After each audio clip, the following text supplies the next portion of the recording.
नवा गाना देखे बर आर के साहू यूट्यूब चैनल ला सब्सक्राइब करो और बेल आइकन ला क्लिक करो।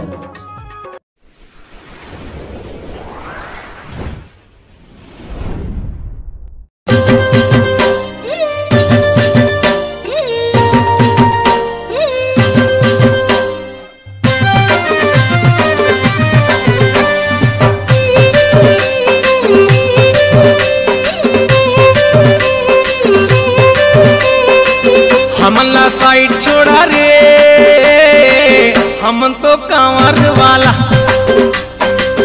आगुले खसक जावा रे हमन तो बाबा के चेला। हमला साइड छोड़ा रे हमन तो कांवर वाला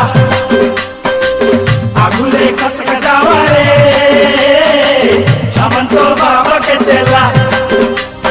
सावन महीना दिन सोमवार जावत हन हमन शिव दरबार निकरे हैं जी सुबह के बेला हमन तो कांवर वाला।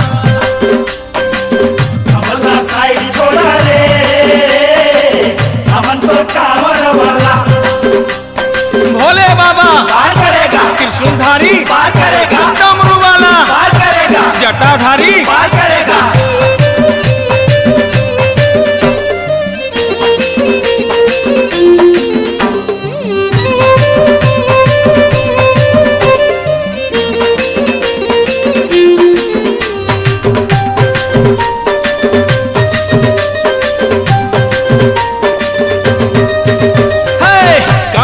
कांवर लेके निकले हम संगी साथी भेदभाव नहीं है कोनो नहीं है जी जाति पाति दादा अवदाई मन के आवत हन चरण छुके जावत हन बाबा के धाम शुभ आशीष लेके हमन ला साइड छोड़ा रे हम तो कांवर वाला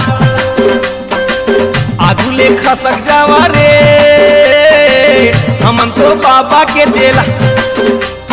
बोल बम हर हर बम, भोले बम हर हर बम, साइड बम हर हर बम, बोल बम